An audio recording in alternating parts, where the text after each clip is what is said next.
সে দীক্ষা নিল। দীক্ষা নেওয়ার পরে বলছে যে ইষ্টবিধি করে তিনি দিনন্তর সদক্ষিণা সহ ইষ্ট সকাশে পাঠাতে হবে। তিনি পাঠাতে শুরু করলেন। পাঠাতে পাঠাতে দেখলেন তার কোনো পরিবর্তন হচ্ছে না। তখন তারা স্বামী স্ত্রী দুইজন ভিক্ষা করে এই টাকাটা তারা পাঠায়, তাদের কোনো পরিবর্তন হচ্ছে না। তখন তারা বলছে, এই চলো আমরা ঠাকুর বাড়ি যাব, আমরা যতগুলি টাকা পাঠাইছি সবগুলি টাকা আমরা ফেরত নিয়ে আসবো আবার। বলে চলো। তারা দুইজন গেল, ঠাকুর বাড়ি গেল। ঠাকুর আপনি শ্রী বড়দাকে বললেন, এই বড় কোকা শুনতো, একজন লোক আসবে, সঙ্গে তার স্ত্রীও আসবে, ওদের ইষ্টবিধির টাকাটা হিসাব করে রাখবি, ওরা গেলে টাকাটা দিয়ে দিবি, আর বলবি যাওয়ার সময় যেন আমার সঙ্গে দেখা করে যায়। তখন তারা সেই ইষ্টবিধির জন্য সেখানে গেল। যাওয়ার পর ঠাকুরকে বলতেই ঠাকুরকে প্রণাম করতেই ঠাকুর বললেন, যাও বড় খোকার কাছে গেলেই ওখানে সব ব্যবস্থা করা আছে। বড়দা যাওয়ার সঙ্গে সঙ্গেই জয়গুরু জানিয়ে তাদেরকে তাদের হিসাবগুলি সব বুঝিয়ে দিলেন। বললেন হিসাব ঠিক আছে? বলছে আগে সব ঠিক আছে। বলছে বাবা বলেছে বাবার সঙ্গে দেখা করে যেতে। তখন তারা যখন ঠাকুরের কাছে আসলো, বললো ঠাকুর আমি তো সব টাকা পয়সা নিয়েছি, এখন কি করব? বলে যে এখান থেকে 2-4 পয়সার বিস্কুট কিনে এখানে কুকুরগুলিকে একটু দেন। ওরা তাই করলো। 2-4 পয়সার টাকা নয়, 2-4 পয়সার বিস্কুট যখন কিনে কুকুরগুলিকে দেওয়া হলো, কুকুরগুলি তখন বিস্কুট খেয়ে মৃত্যু যন্ত্রণায় ছটফট করছে। ঠাকুর নির্বাক নিস্তব্ধ হয়ে সব দেখছেন, কিছু বলছেন না। পাশের পার্শ্বদা জিজ্ঞাসা করলো, ঠাকুর কুকুরগুলো মৃত্যু যন্ত্রণায় কাতরাচ্ছে, আপনি কিছু বলুন, আপনি কিছু বলুন। ঠাকুর কিছু বলছে না।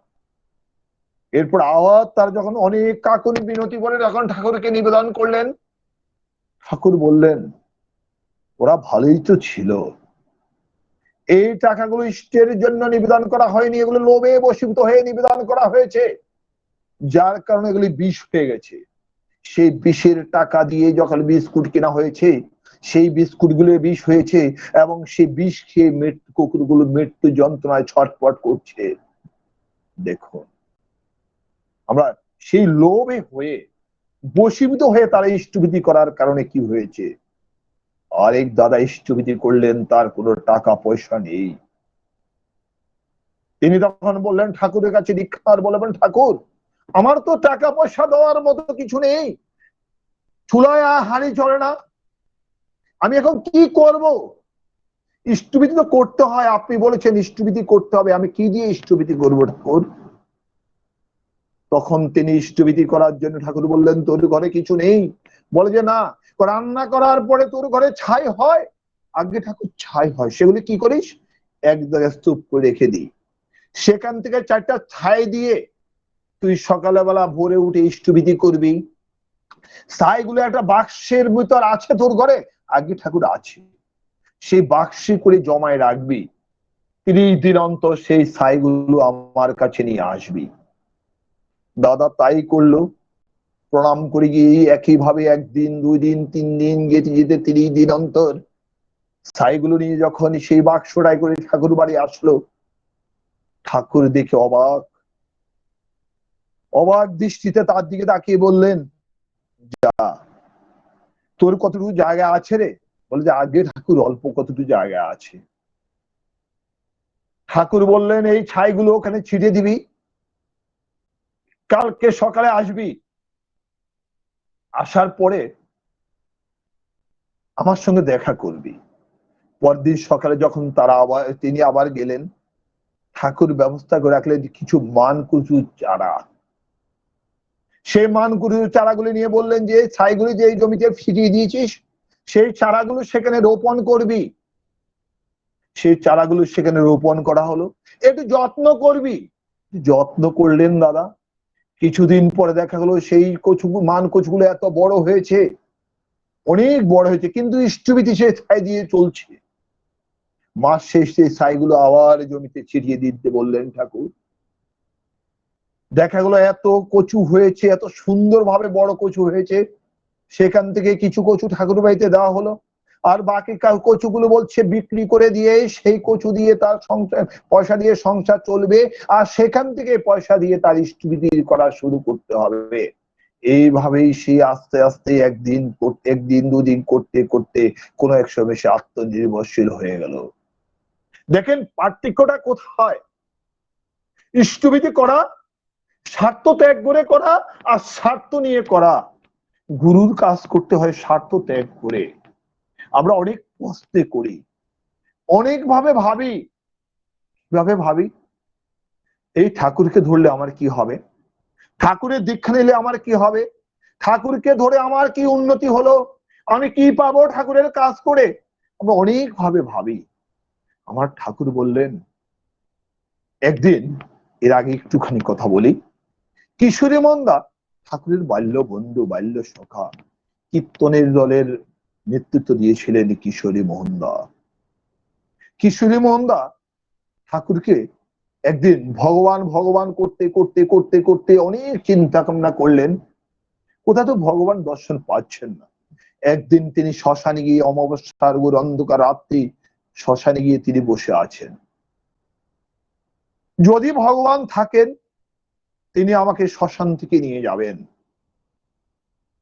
তখন কিছুক্ষণ পরেই ঠাকুর গিয়ে পাশে গিয়ে দাঁড়িয়ে পাশে বললেন, এই কিশোরীমন্দা চলে আসুন, চলে আসুন। বলে আপনি কে? আমি অনুকূল। সে আপনার বাল্য শাখা অনুকূল। না আপনি, তুমি কেন এসেছো? তুমি চলে যাও। আমি যাব না। বলে শালা, ভগবান তো তোর পাছে পাছে ঘুরে, আর শালা চলে আয়। ভগবান তোর পাছে পাছে ঘুরে, এখানে থেকে তোর লাভ কি আর? তখন বললে ভগবান কোথায়? এই যে ভগবান তোর পাছে পাছে ঘুরে, দেখছিস না, বুঝছিস না? তখন তিনি চলে আসলেন, এবার হাঁটছেন। ঠাকুর আগে হাঁটছেন, কিশোরী মন্দা পদ্মার পাড়ি দিয়ে পিছনে হাঁটছেন। ভাবছেন কি ভুট্টুত কিনা, এর পা কি মাটিতে আছে কিনা। শুনেছেন ভূত যদি হাঁটে তখন মাটিতে পা পড়ে না। ঠাকুর বলছেন, মনে মনে ভাবছেন, এই কিশোরী মন্দা আমার পা মাটিতেই আছে, আমি ভূত নই, অন্তর্যামীর অন্তর্যামিত্ব। কিছুক্ষণের ভরে ভাবলেন, এই মাঘ মাসের শীতের দিনে যদি শালাকে একবার পদ্মার নদীতে ডুবাতে পারতাম। একটু যাওয়ার পরে ঠাকুর ভাবলেন, বললেন, এই কিশোরমন্দা দাঁড়ান তো, মনে হয় অন্ধকারে বিষটা নাকি একটা মারিয়েছিলাম, পদ্মাতে একটা ডুব দিয়ে উঠি। কিশোরী মন্দা ভাবলেন, মনে হয় আমার মনের কথাটা তিনি শুনেছেন। এরপরে বললেন, ডুব দিয়ে উঠার পরে বললেন, শালা একটুখানি যাওয়ার পর আরেকটা যদি ডুব দেওয়াতে পারতাম। তখন তিনি আরেকটা ডুব দিতে যখন উদ্যত হলেন, তখন কিশোরী মন পায়ে জড়িয়ে ধরে বললেন, ঠাকুর আমি তো বুঝতে পারিনি। বলে উঠেন উঠেন, আমি সবাইকে বলে দেবো কিশোরী মন্দা আমার পায়ে জড়িয়ে ধরেছে। তাতে আমার, কিশোরী মন্দা বলছেন, তাতে আমার কিছু যাবেও না, আসবেও না। সবাই এতদিন আমি যেটা ভেবেছিলাম সেটা নয়, তিনি আপনি। আপনি তো এতদিন আমাকে তুমি বলে বলতে, আজকে আপনি, আজকে আপনি আর তুমি নেই, আপনি ভগবান। আসলে পরীক্ষা করতে নেই, পরীক্ষা করতে গিয়ে কিশোরী মন্দাকে অনেক পরীক্ষা দিতে হয়েছে, অনেক অনেক পরীক্ষা দিতে হয়েছে। আসলে আমরা গুরু দীক্ষা নিতে গিয়ে অনেক ভাবি আমাদের কি করা উচিত, আমরা কি করব, কি করলে ভালো হবে, কি করলে আমাদের মঙ্গল হবে, অনেক কিছুই ভাবে। আসলে একনিষ্ঠ ভাবে আদর্শকে ধরে নিজের অন্তর থেকে, ঠাকুর সত্যান্বেষক প্রথমে বললেন, সর্বপ্রথম আমাদের দুর্বলতার বিরুদ্ধে যুদ্ধ করতে হবে, সাহসী হতে হবে, বা বীর হতে হবে। পাপের চলন্ত সেই মূর্তি, সে দুর্বলতা তারাও যে রক্ত শোষণকারী অবসাদ ভাববে আর কি। আমাদের ভিতরে যে দুর্বলতা, যে জিনিসটা আছে, এটি যে আমরা তাড়াতে না পারি, ততদিন আমরা কিছুই পাবো না। আমরা ঠাকুরের কাছে চাইতে জানি না, আমরা অনেক কিছু চাই। কিভাবে চাই? পূজ্যপাদ বাবাইদা বলেন, এই ঠাকুরকে আমি চাই আমার মেয়েটা চাই বিয়ে দিয়ে দাও, ভালো ঘরে বিয়ে দিয়ে দাও, আমার ছেলেটার বড় চাকরি করে দাও, করিয়ে দাও, আমার একটা ব্যবসাটাকে অনেক উন্নত করে দাও, আমার এই বিল্ডিংটাকে আরো বড় বড় একটা বিল্ডিং করে দাও, আমাকে এই করে দাও, সেই করে দাও। ঠাকুর আমি মালিক, তুমি আমার হুকুম পালন কর্তা, আমি বলছি তুমি শুধু লেখো। কিন্তু একটা গান আছে, ওরা চাইতে জানে না দয়াময়, ওরা চাইতে জানে না দয়াময়, ঠাকুর বললেন একটা চাইতে গিয়ে 10টা, সত্যাশ্রয় বললেন একটা চাইতে গিয়ে 10টা চেয়ে বসো না, একই যাতে চরম হয় তাই করো, সবগুলি পাবে। এক কল্পতরু রাজা ছিলেন, তিনি সবাইকে সবকিছু দিয়ে দিচ্ছেন।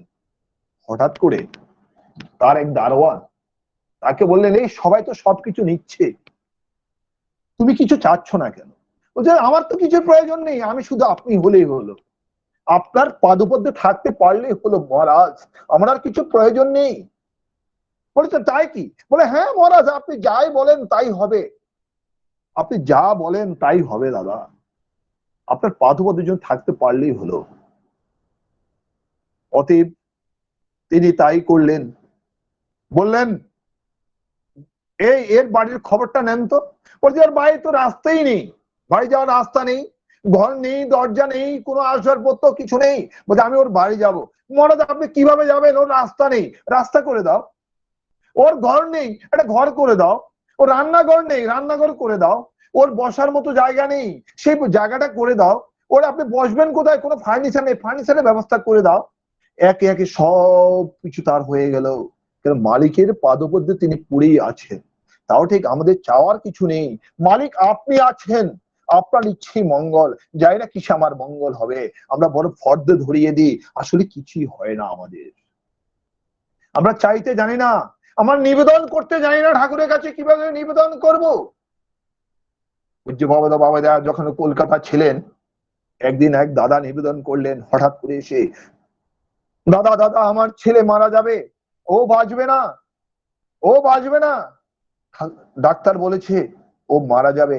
বাবাদা তখন গরম হয়ে বললেন, আমি কি করব, আমি কি করব, আমি কি কিছু করতে পারি? আমি কে? ঠাকুরের কাছে নিবেদন করুন, যান। ওই দাদা তখন মনে কষ্টে নিয়ে ভারাক্রান্ত হৃদয় নিয়ে পাশে বসে আছেন আর নাম করছেন। কিছুক্ষণ পরে পূজ্যপাদ বাবা আবার ডাকলেন, ঠাকুর ডাক্তার কি বলেছে? ডাক্তার বলেছে ও আর বাঁচবে না। আপনি কি ভাবছেন? ঠাকুরের কাছে বলুন। কিভাবে বলবেন? আগে কিভাবে বলবো? ঠাকুর তোমার সন্তান তুমি দিয়েছো, যায় নাকি সে তার মঙ্গল হবে। যদি তার মৃত্যু হলে মঙ্গল হয় তাই করো, আর যদি তার জীবন থাকে, তাই জীবিত থাকে এবং মঙ্গল হয় তাই তুমি তাই করো। ঠাকুর, আমি বাবা হয়ে তার জন্য চেষ্টা করে যাচ্ছি, তোমার ইচ্ছে মঙ্গল। এই কথা বলে প্রণাম করে আপনি ঠাকুরের কাছে নিবেদন করুন, খুব গভীর ভাবে নাম করুন। ডাক্তার যেই সন্তানকে বলেছে বাঁচবে না, সেই সন্তান বিকালবেলা উঠে বলে, মা আমার খিদে পেয়েছে, আমাকে খেতে দাও। দেখুন আমরা সেই নিবেদনটাও কিভাবে করব, অনেক ক্ষেত্রে সেটাও ভাবতে পারি না। শুধু আমার আমার আমার আমার আমার আমার হবে, এই কথাটা ভাবতে ভাবতেই সব আমরা কাতর হয়ে যাই। এখন সারা বিশ্বে মন্দিরে কাজ চলছে, ইষ্টের কাজ চলছে। আমরা যদি কাউকে বলি, দাদা ইষ্টের কাজের জন্য 5,000 টাকা দেন তো, 10,000 টাকা দেন তো, দাদা পারবো না, পারবো না, আমার এখন সামর্থ্য নেই, আমি পারবো না। কিছুক্ষণ পরে যদি তার ঘরে গিয়ে অসুস্থ হয়, তখন 5,000 নয়, 10,000 নয়, 50,000 নয়, 1 লক্ষ, 2 লক্ষ, 5 লক্ষ টাকা হলেও কোনো সমস্যা হয় না।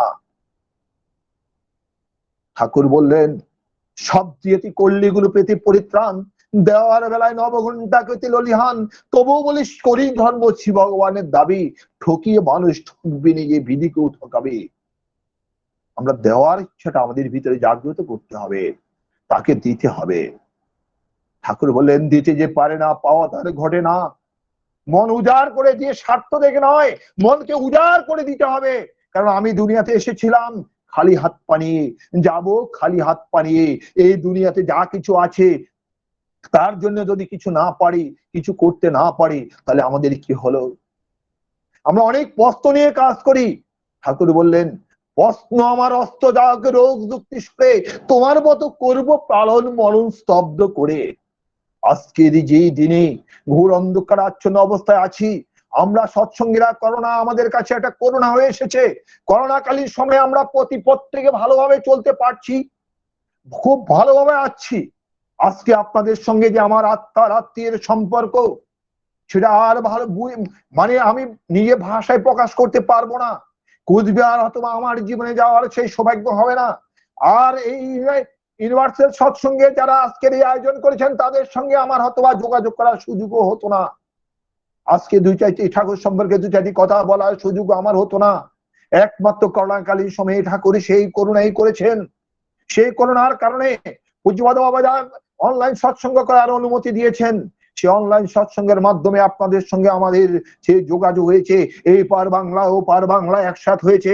অথবা আপনাদের সঙ্গে আমাদের দেখা হতো দেওঘর গিয়ে, অথবা দুই চারজনের সঙ্গে সাক্ষাৎ হতো, কথা হতো, একটুখানি আলাপ আলোচনা হতো। আজকে এই 1.5 বছর থেকে প্রায় 1.5 বছরের উপর চলে যাচ্ছে। এই দুনিয়ার কে কোথায় আছেন আমরা জানি না, কিন্তু সবাই এক সুতে গাতা বেঁধে আমরা একসাথে পরম পিতার কাজ করে যাচ্ছি। সৎসঙ্গ হচ্ছে কোথায়, মানে লিঙ্ক হচ্ছে, আজকের কোথায় সৎসঙ্গ হচ্ছে, প্রতিপত্তিকে খুঁজে খুঁজে জয়েন করছেন, হচ্ছে। এটাই হচ্ছে সৎসঙ্গ। কারণ এখানে কোনো রক্তের সম্পর্ক নয়, আত্মার আত্মার আত্মীয়ের সম্পর্ক, এক বিনতে বাঁধা। আমি বাংলায় জন্মগ্রহণ করেছি, আমাকে ভাগ্যবান। এখানে মন্দিরের কাজ হচ্ছে, ভারতে মন্দিরের কাজ হচ্ছে, ঠাকুরের কাজ কোনো বন্ধ নেই।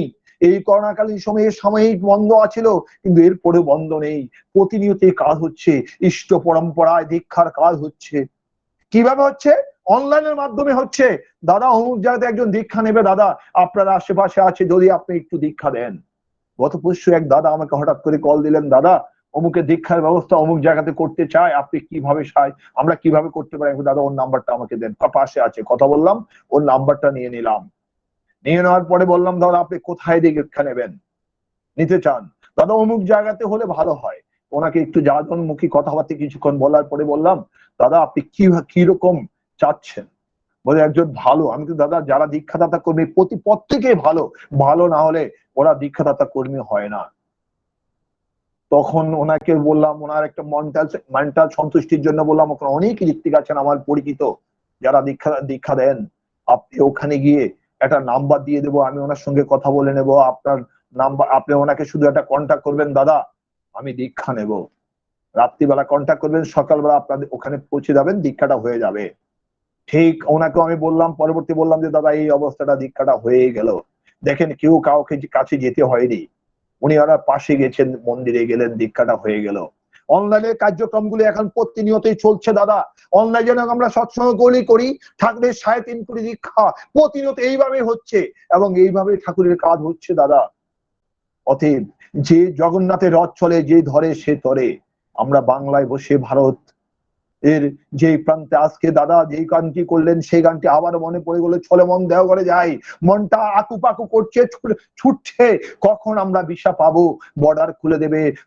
সেই স্বর্গের দ্বার কখন এখনো বন্ধ, সেই স্বর্গের দ্বার কখন খুলবে, আর আমরা গিয়ে সেই স্বর্গের দ্বার গিয়ে ঠাকুর প্রণাম করবো, মাকে প্রণাম করবো, বড়দাকে প্রণাম করবো, দাদা পূজবাদ শ্রী দাদাকে প্রণাম করবো, পূজবাদ বাবাদাকে প্রণাম করবো, পূজন গোবিন্দাকে প্রণাম করবো, পরিবেশ সবাইকে প্রণাম করতে পারবো।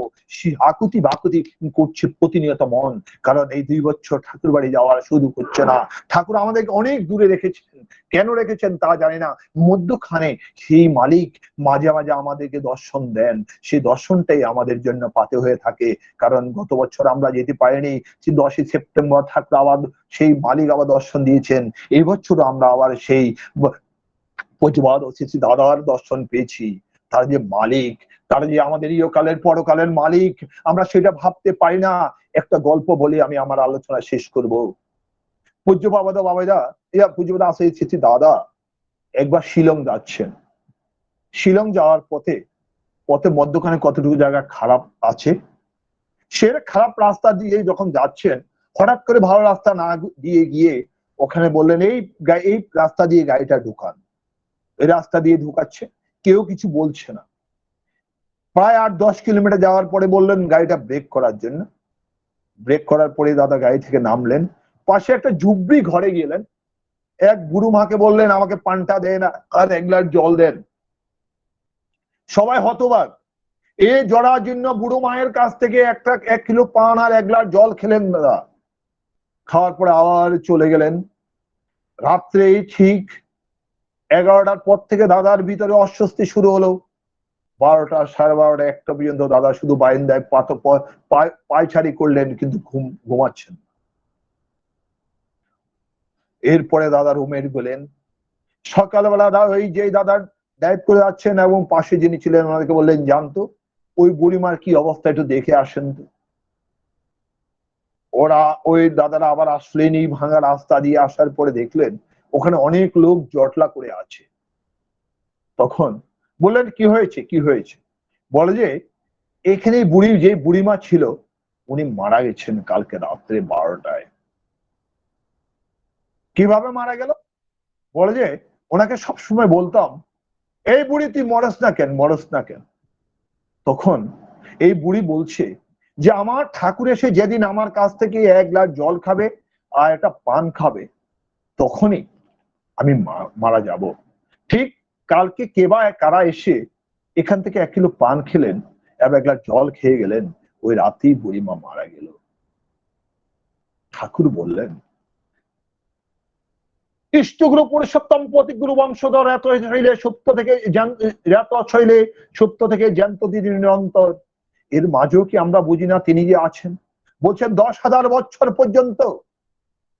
আর আমাদের ভাবতে হবে না, তিনি 10,000 বছর পর্যন্ত তিনি এই ধরাধামে থাকবেন এবং তিনি আমাদেরকে চালিয়ে নেবেন। অতএব তার এতধারার মাধ্যমে, অতএব আমাদের ভয় নেই, আমরা শুধু তার কাজ করে যাব। আমরা তার কাজ করে যদি যতটুকু কাজ করে যেতে পারি ততই আমাদের মঙ্গল। আমরা ভালো থাকবো, সুস্থ থাকবো। অতএব আমি মনে হয় অনেক সময় নিয়েছি, ক্ষমা করবেন। আমার যদি কোনো ভুল ত্রুটি হয়ে থাকে, আমি কিন্তু খুব বোকা একজন মানুষ, কিছু বুঝি না শুনি না, যা মনে পাই তাই বলে ফেলি।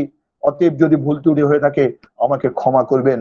আর আজকে যারা আমাকে এখানে ঠাকুর সম্পর্কে, ইষ্ট সম্পর্কে, আমার জীবনের মালিক সম্পর্কে 2-4টি কথা বলার সুযোগ করে দিয়েছেন, পরম পিতার আতুল চরণে আজকে যারা এই ইউনিভার্সাল সৎসঙ্গ আয়োজন করেছেন তাদের প্রতি প্রত্যেকের পারিবারিক মঙ্গল কামনায় সুদীর্ঘ জীবন, ইষ্টজ্জ্বল জীবন কামনা করেই ভালো থাকবেন, সুস্থ থাকবেন, ইষ্টকে মাথা নিয়ে চলবেন। আর আমার জন্য আশীর্বাদ করবেন যেন ঠাকুরকে মাথা নিয়ে ঠিক জীবনে যে কথাটি বেঁচে আছি তাকে নিজের মাথা নিয়ে চলতে পারি, তার নির্দেশিত পথে যেন চলতে পারি। পরম পিতার আতুল চরণে এই প্রার্থনা জানাবেন। আর আপনারা ভালো থাকবেন, সুস্থ থাকবেন। আমি এই বলে আমার এই আলোচনা এখানে শেষ করছি। জয় গুরু। জয় গুরু দাদা, জয় গুরু। এত সুন্দর অপূর্ব অসাধারণ আলোচনা আপনার মুখ থেকে আমরা শুনলাম। ঠাকুরের বহু অজানা জিনিস আমরা জানতে পারলাম। মনোমুগ্ধ হয়ে আমরা শুনছিলাম আপনার কথা দাদা। কি বলে ভাষা নেই তার, খুব সুন্দর, অসম্ভব সুন্দর দাদা কথা। দাদা আপনার এবং আপনার পরিবারের সবার মঙ্গল প্রার্থনা করি আমরা। এত দূর থেকে বসেও আমরা দয়ালের চরণে প্রার্থনা করব আপনি সুস্থ থাকুন, ভালো থাকুন, আপনার পারিপার্শ্বিক সকলে ভালো থাকুক, আপনি এইভাবে দয়ালেরকে নিয়ে এগিয়ে যান। এত সুন্দর, আপনার দেখেই মনে হচ্ছে যেন আপনার মনোনিগ থেকে একদম নিষ্কৃত একদম ভাবে আপনি ঠাকুরের দয়ালের কথা বললেন। খুব ভালো লাগলো দাদা, খুব ভালো লাগলো। সত্যি আমরা একই আত্মা একই প্রাণ হয়ে খালি একটু দূরত্ব আছে, এছাড়া আর কিছু নেই, সব এক এক মনে হচ্ছে দাদা। অসম্ভব সুন্দর। আশা করছি আবার আমরা আপনাকে পাবো কখনো। জয় গুরু দাদা, জয় গুরু। একদম দাদা, একদম একদম, কারণ আমরা একে আত্মার আত্মীয় দাদা, আমরা এক মালিকের সন্তান, এক মালিক আমাদেরকে রেখেছেন। অতএব কোথায় আপনারা কোথায় আমরা, কিন্তু আজকে আমরা একা এক প্ল্যাটফর্মে চলে আসছি দাদা। মালিকের দয়া দাদা, করোনাটাই করোনা হয়ে আসছে আমাদের কাছে দাদা। জয় গুরু, ভালো থাকবেন, আশীর্বাদ করবেন দাদা। আবার ডাকলে দাদা চেষ্টা করবো আপনাদের সময় যুক্ত হতে দাদা। জয় গুরু। জয় গুরু, জয় গুরু।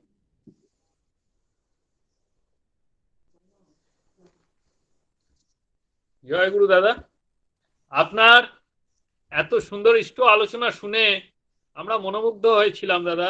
এতক্ষণ ধরে আমরা শান্তভাবে খুব নিজের গম্ভীর ভাবে আমরা শুনে গেছি দাদা। আপনার এবং আপনার পরিবারের সকলের মঙ্গল কামনা করি। আপনি ভালো থাকুন, সুস্থ থাকুন, সাবধানে থাকবেন দাদা। আমাদের অনুষ্ঠান প্রায় শেষের দিকে। এবার আমাদের খুব ভীষণ পরিচিত মানুষ আমাদের সর্বদা গাইড করে নিয়ে চলেছেন দাদা শ্রী প্রদীপ কুমার বর্মন দাদা, গোসাইর হাট সৎসঙ্গ কেন্দ্র থেকে আমাদের 2-4 কথা বলবেন ঠাকুরের নিয়ে, আমাদেরকে নিয়ে, যেটা আমাদের পাথেয় থাকে। জয় গুরু।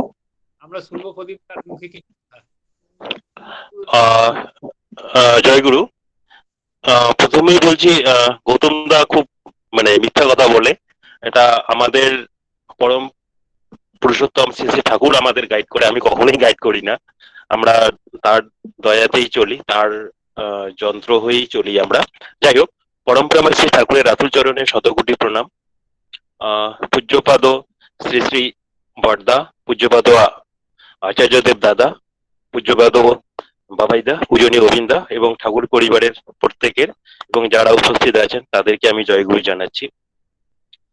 আর পরম প্রেমাসী ঠাকুরকে বলা হয়েছিল যে মানে পুরুষোত্তম বা মহামানবেরা ভারতবর্ষে কেন বেশি জন্ম নেয়, অন্যান্য দেশে বিজ্ঞানী, বিজ্ঞান মানে হচ্ছে বিশেষ জ্ঞান, আর পরম প্রেমাসী ঠাকুরের দর্শনটা হচ্ছে দর্শন যেখানে অখণ্ড জ্ঞান, মানে ফিলসফি যেখানে তত্ত্বগুলোকে সব জায়গায় একখানে করলে যাওয়া হয়। সমস্ত শাস্ত্রের সেরা শাস্ত্র হচ্ছে দর্শন শাস্ত্র। তো পরম পুরুষ শ্রী শ্রী ঠাকুরের প্রত্যেকটা দর্শন মানে হচ্ছে তত্ত্ব, মানে থিওরিকে দেখা, এবং সত্যদর্শনে এক একটা কথা মানে এক একটা থিওরি। তো এরকম মানে অন্য কোথাও না হয়ে ভারতবর্ষে কেন বেশি হয়, তখন শ্রী শ্রী ঠাকুর বলেছিলেন যে এরোপ্লেন নামার জন্য যেমন আমাদের একটা এয়ারপোর্টের দরকার, ঠিক তেমনি পুরুষোত্তম বা ভগবান নামার জন্য একটা সেই রকম দরকার আর কি, আদর্শ মায়ের দরকার। তো আমি সেই জায়গাটা আজকে দেখাচ্ছি যে এই সেই জায়গা, এটাই হচ্ছে পরম প্রেমাশ্রী ঠাকুরের জন্মস্থান। শ্রদ্ধা বাবুলদা, তাই তো? আগে দাদা, আগে আগে এইটাই, এই যে প্রণাম করতেছি দাদা, আমি আমি প্রণাম করতেছি। আচ্ছা আচ্ছা, এটাই না? আগে দাদা একদম। আজকে আমরা সবাই দেখে নিলাম। তো আজকে হয়তো উপস্থিতি খুব কম, কারণ শরতের স্নিগ্ধ শিউলি মানে শরতের স্নিগ্ধ শিউলির নিস্তব্ধতা আমাদের শারদীয়া ভোরের নিস্তব্ধতা ভাঙছে, আর এই জন্যই সবাই হয়তো পুজোর কেনাকাটা বা পুজোর ইয়েতে ব্যস্ত, এই জন্য উপস্থিত কম। তবুও যারা দেখলেন, তো এটাই হচ্ছে পরম প্রেমময় শ্রী শ্রী ঠাকুরের জন্মস্থান। এই সেই এয়ারপোর্ট, পুরুষোত্তম আত্মার এয়ারপোর্ট, এখানেই ল্যান্ড হয়েছিল। উনি এটা আমাকে হোয়াটসঅ্যাপে দিয়েছিল, আমি লিখেছিলাম এই সেই। তো যাই হোক, এটা আমরা দেখে নিলাম। প্রদীপ এক মিনিট। হ্যাঁ বলুন। এই জায়গাটাই এখন এই অবস্থায় আছে দাদা। এই অবস্থায় আমরা এখানে যেহেতু আমাদের অনুমতি লাগে সরকারের কাছ থেকে, তারপর আমরা অনুমতি নিই, আমরা পাবনা যাই। ধরেন আমার বাড়ি থেকে প্রায় 12 থেকে 14 ঘন্টা লাগে যাইতে। এখানে করার জন্য আমরা যাই যে ঠাকুরের জন্মস্থানে একটা প্রণাম করবো দাদা, এটাই আমাদের প্রার্থনা থাকে। না যাই হোক, মানে এয়ারপোর্টে তো সহজে পারমিশন পাওয়া যায় না, এটা ঠিকই আছে, কোনো অসুবিধা নেই। তো আমরা সুজনদার গান শুনলাম। সুজনদা খুব সুন্দর গান করলেন। ভাওয়াইয়া, মানে ভাওয়াইয়া আমি রথীন্দ্রনাথ রায় বাংলাদেশের একজন বিখ্যাত শিল্পী, তার গান আমি প্রায় শুনতাম আর কি। ভাওয়াইয়া গান গাইতেন। তার একটা গান ছিল, কে বলে মানুষ মরে, মানুষ মরিলে বিচারক হবে যার, জীবাত্মায় যায় পরমাত্মায় বিলীন হইয়া। এই যে ব্যাপারগুলো ভাওয়াইয়া গানের মধ্যে অনেক কিছু পাওয়া যায়। তো সুজনদার গানের মধ্যেও আমরা সেই ছোঁয়াটা পেলাম। ভাওয়াইয়া বা লালন ফুলের সুরের গানটা খুব ভালো লাগলো। আর ভাওয়াইয়া গানের সে ভাবনা থেকে, তো ভাবনার মাত্রই কোনো চিন্তাবিদ করেন, আর চিন্তাবিদ মানেই একজন ফিলসফার। আমরা প্রত্যেকেই কিছু না কিছু কোনো সময় ফিলসফার হয়ে যাই। তো যাই হোক, তো সুন্দর গান আমরা শুনলাম আজকে। আমি ইষ্ট প্রসঙ্গ করবো না, আমি জাস্ট কি মানে আজকের একটু মানে টাচ করে যাব, প্রত্যেকটা সবার মঙ্গল কামনা করছি। অনেকটা সমাপনী ভাষণের মতোই বলবো। আর বাবুল বাবুলদা এত সুন্দরভাবে ইষ্ট প্রসঙ্গ করলেন, আমার খুব ভালো লেগেছে। আর তার কথাগুলোর মধ্যে আমরা সমৃদ্ধ হলাম। এই যে ইষ্টভীতির গল্পটা বললেন, সত্যি তো ইষ্টভীতিটা হচ্ছে আমাদের তার সঙ্গে একাত্ম হওয়ার একটা মানে সিস্টেম বা একটা প্র্যাকটিস।